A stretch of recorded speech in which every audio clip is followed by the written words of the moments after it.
हमें अपने अंदर कॉन्फिडेंस को हमेशा बनाए रखना चाहिए, ओवर कॉन्फिडेंस को नहीं। अक्सर मैंने ये चीज़ देखी, जो लोग ओवर कॉन्फिडेंट होते हैं वो बहुत ज़्यादा, मतलब उनके अंदर ये बात रहती है ये काम सिर्फ मैं ही कर सकता हूँ, दूसरा नहीं कर पाएगा, तो कहीं ना कहीं अपनी लाइफ में मात खा जाते हैं। तो दोस्तों, मैं आज आपको बताती हूँ कॉन्फिडेंस और ओवर कॉन्फिडेंस में क्या फ़र्क है। ये काम मैं कर सकती हूँ, ये मेरा कॉन्फिडेंस है। और ये काम सिर्फ मैं ही कर सकती हूँ, दूसरा कोई नहीं कर सकता, ये मेरा ओवर कॉन्फिडेंस है। इसलिए लाइफ में हमेशा कॉन्फिडेंस को बनाए रखना है, ओवर कॉन्फिडेंस को अपनी लाइफ में नहीं लाना है। क्योंकि बहुत से लोगों को मैंने देखा है, जो लोग बहुत ज़्यादा ओवर कॉन्फिडेंट होते हैं वो कहीं ना कहीं अपनी लाइफ में मात खा जाते हैं। कॉन्फिडेंस रखना बहुत अच्छी बात है, हमेशा बनाए रखें अपने कॉन्फिडेंस को, लेकिन ओवर कॉन्फिडेंस नहीं रखना चाहिए। कहीं ऐसा ना हो आप भी बहुत ज़्यादा ओवर कॉन्फिडेंट हो जाए और कहीं अपनी लाइफ में आपको भी बहुत ज़्यादा परेशानियों का सामना करना पड़े। पता है दोस्तों, वैज्ञानिकों का ये मानना होता है जो भौरा होता है ना, वो उड़ नहीं सकता है, क्योंकि उसके जो शरीर का भार होता है वो बहुत ज़्यादा होता है, और जो उसके पंख होते हैं ना वो बहुत छोटे होते हैं, इसलिए कहीं ना कहीं वो उड़ नहीं सकता है। लेकिन भौरे को तो ये बात पता ही नहीं है, उसको अपनी इस इनएबिलिटी के बारे में पता ही नहीं होता है। उसको तो लगता है मेरे पंख है, मैं उड़ सकता हूँ, और वो उड़ता है, वो उड़ता आया है, उड़ता है और उड़ता ही रहेगा। तो इसलिए दोस्तों, इस बात से हमें ये पता चलता है कि हमें जो है अपने लाइफ में, अगर हमें पता है कि हमारे अंदर ये चीज़ है, हम ये काम कर सकते हैं, तो हमें करना चाहिए। अगर दूसरा इंसान आपसे ये कहता है कि आप ये काम नहीं कर सकते हो, तो हम वो मान लेते हैं, हम उस काम को छोड़ देते हैं, तो ये सही नहीं है। अगर भौरा भी ये सोच ले कि मैं उड़ नहीं सकता हूँ, जैसे वैज्ञानिक कहते हैं कि बहुत भौरे का जो भार होता है, वजन जो है उसका बहुत ज़्यादा है, वो उड़ नहीं सकता है। लेकिन ऐसा नहीं, भौरे को लगता है मेरे पंख है, मैं उड़ सकता हूँ। तो आपको लगता है आपके लिए ये काम पॉसिबल है, तो आप उस काम को ज़रूर करिए, दूसरों की बातों में कभी भी मत आइए।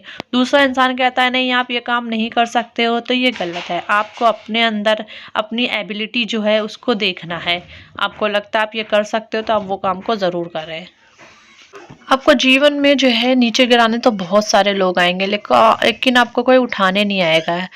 मतलब आपको कोई कभी कोई जो है बुरा तो हमेशा हर कोई समझाएगा, लेकिन कोई अच्छी चीज़ आपको बहुत कम समझाएगा। जो आपको अच्छा समझाए वही आपका अच्छा दोस्त होता है। हमारा भी बीमार है, मम्मा भी बीमार हो रही है। क्यों हमारा दोनों लोग बीमार हो रहे हैं। मम्मा की गर्दन में दर्द हो रहा है इतनी जोर से, हमारा गर्दन नहीं मम्मा की घूम रही है बिल्कुल भी। हमारे के भी हो रही है शर्म है। बच्चा कैसे बीमार पड़ गया, मम्मा का बापू बीमार पड़ गया ना हमारा। दोस्तों, अक्सर मेरे जो हस्बैंड थे तो वो मुझे आए दिन गालियां देते रहते थे। वो मुझे तो गाली दे देते और साथ ही मेरे माँ बाप को भी बहुत गालियां देते थे, मेरे भाई बहनों को, सबको वो गाली देते रहते थे। तो ये बात मुझे बहुत बुरी लगती थी, इतनी ज़्यादा बुरी लगती थी कि मुझसे बर्दाश्त नहीं होता था। मुझे ये नहीं समझ में आता था कि चलो ये इंसान मुझे गाली देता है तो मैं बर्दाश्त कर लेती हूँ, लेकिन मेरे माँ बाप को क्यों गाली देता है? क्योंकि मेरे माँ बाप ने आज तक कभी भी मेरे पति को कुछ भी नहीं कहा, एक शब्द नहीं कहा। उनका मानना ये था कि ये दामाद है, दामाद की इज्जत की जाती है, वो चाहे जैसा भी हो, चाहे कितनी लड़ाई झगड़े हों हमारे और उनके बीच में, लेकिन वो बीच में कभी नहीं पड़ते थे। वो कहते थे नहीं, दामाद को ऐसा नहीं कहा जाता है। तो मुझे बहुत, मैं आए दिन गालियाँ सुनती थी, मैं बहुत सुन सुन के एक दिन थक गई। मेरे वहाँ ससुराल में लड़ाई झगड़ा जब हुआ, मैं घर आ गई, मुझे घर छोड़ दिया उन्होंने। तो मैं जब घर आई तो मैंने अपने पापा से ये बात कही कि वो मुझे गाली देते हैं तो मैं बर्दाश्त कर लेती हूँ, मैं इतना कुछ बर्दाश्त कर रही हूँ, लेकिन ये जब वो इंसान आप लोगों को गाली देता है तो मुझसे बिल्कुल भी बर्दाश्त नहीं होता है। मैं कैसे बर्दाश्त करूँ? आप लोग तो उसको कुछ भी नहीं कहते हो, एक शब्द तक नहीं बोलते हो, तो वो क्यों आप लोगों को गाली देता है? क्यों मेरे माँ बाप को वो इंसान गाली देता है? तो मेरे पापा ने मुझसे एक बात कही कि बेटा, कि तुम जो हो, अगर अब की बार वो तुम्हें गाली दे तो तुम उससे एक बात कहना है कि वैसे भी जब लड़की की शादी होती है तो उसके माँ बाप तो वैसे भी छूट जाते हैं, और जो तुम्हारे माँ बाप है यानी मेरे जो सास ससुर हैं, तुमने उनके माँ बाप को अपना माँ बाप माना है। अगर वो इंसान तुम्हारे माँ बाप को गाली देता है तो कहीं ना कहीं ये गालियाँ उसके माँ बाप को भी जाती हैं। अगर वो इंसान समझदार है, वो पढ़ा लिखा इंसान है, समझदार होगा, थोड़ा भी उसके अंदर समझदारी होगी, तो वो इस बात को बहुत अच्छे से समझेगा। तो मुझे लगा कि चलो पापा ने मुझे ये बात बताई है तो शायद इस वजह से थोड़ा कुछ ठीक हो जाए, क्योंकि वो पढ़ा लिखा इंसान था तो शायद उसके समझ में आ जाए ये बात। तो जब नेक्स्ट टाइम उन्होंने फिर से गाली गलौज मेरे साथ करी, फिर से मेरे माँ बाप को गाली दी, तब मैंने उस इंसान से ये बात बोली, यानी कि अपने पति से ये बात बोली कि तुम, मेरी जब शादी हुई थी तो वैसे भी मेरे माँ बाप मेरे लिए पराये हो जाते हैं। एक लड़की की जब शादी होती है उसके माँ बाप वैसे भी उसके लिए पराये हो जाते हैं। तुम्हारे माँ बाप को मैंने अपना माँ बाप माना है, मैंने दिल से उन्हें अपना माँ बाप माना है। अगर तुम मेरे माँ बाप को गाली देते हो तो कहीं ना कहीं ये गालियाँ तुम्हारे माँ बाप को जाती हैं। और तुम पढ़े लिखे इंसान हो, अगर तुम्हें लगता है, तुम्हें ये बात समझ में आती है, तो तुम आज के बाद तुम कभी भी मुझे गाली नहीं दोगे या मेरे माँ बाप को भी नहीं दोगे। क्योंकि तुम ये जो गालियां दे रहे हो ना, मैं मानती नहीं कि मेरे माँ बाप को लगती है, क्योंकि मैंने तो तुम्हारे माँ बाप को अपना माँ बाप माना है।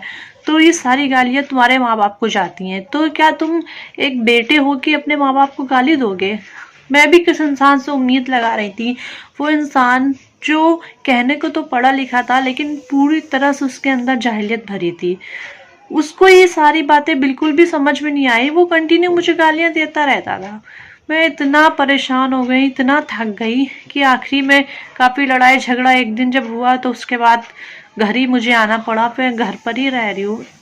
तो अक्सर दोस्तों मैंने एक चीज़ देखी है मैं बहुत ज़्यादा, कि अगर आपको लगता है कि भाई ये पढ़ा लिखा इंसान है तो मतलब इसको अच्छी एजुकेशन मिली है तो ये इसके साथ हमारी लाइफ बहुत अच्छे से गुजरेगी। जैसा मैंने सोचा था कि मेरे हस्बैंड पढ़े लिखे हैं, अच्छी जगह जॉब कर रहे हैं, तो भाई मुझे भी एजुकेशन मिली है तो हम दोनों ही पढ़े लिखे हैं, तो कहीं ना कहीं हमारी लाइफ अच्छे से गुजरेगी। क्योंकि जो इंसान पढ़ा लिखा होता है ना उसकी सोच भी अच्छी होती है, लेकिन ज़रूरी नहीं है। अब मुझे लगता है कि मैं जो ये सोचती थी ये गलत सोचती थी। एक मैंने बहुत से ऐसे लोग देखे हैं जो जिनको एजुकेशन नहीं मिली, जो पढ़े लिखे नहीं है, लेकिन वो अपने वाइफ के साथ इतने अच्छे से रहते हैं, उनको इतनी इज्जत देते हैं कि मतलब देख के आपको लगेगा ही नहीं कि ये इंसान पढ़ा लिखा नहीं। जैसे मेरे हस्बैंड थे, कहने को तो वो पढ़े लिखे थे लेकिन वो अंदर से पूरे जाहिल थे।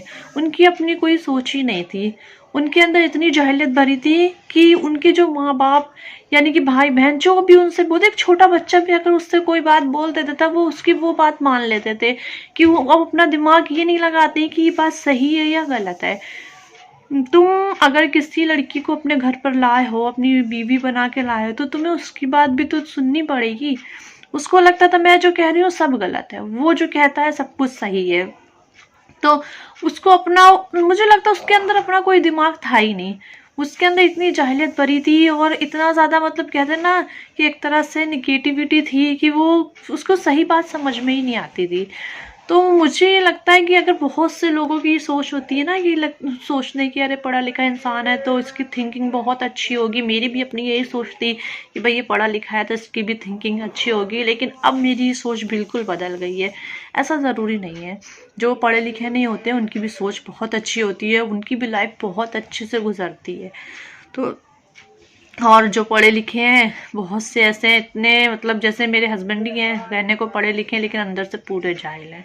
तो उस जाहिल इंसान से मैंने कहाँ उम्मीदें लगाई थी। मेरे पापा ने मुझसे बोला भी था अगर समझदार होगा तो समझेगा, नहीं तो उसको बिल्कुल भूल जाना, उसकी तरफ से कोई उम्मीद ना रखना। तो मैंने फिर उसकी तरफ से उम्मीद रखनी ही छोड़ दी कि वो जो है इंसान वो जो है मेरे साथ अच्छा मतलब बर्ताव करे या मेरे साथ अच्छे से रहे, क्योंकि मैं जानती हूँ कि वो सोच ही नहीं सकता, उसको सिर्फ वो दूसरे जो समझाते हैं उसको वही समझ में आता, उसकी अपना कोई सोच ही नहीं थी।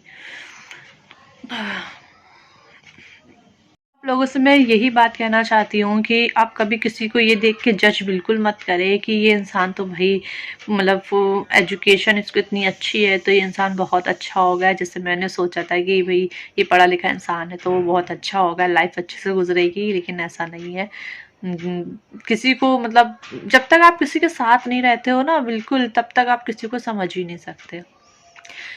तो फ्रेंड्स आज की वीडियो में बस इतना ही, मिलते हैं नेक्स्ट वीडियो में, तब तक के लिए टेक केयर, अल्लाह हाफिज़। और वीडियो अच्छी लगे तो प्लीज़ लाइक शेयर सब्सक्राइब ज़रूर कीजिएगा।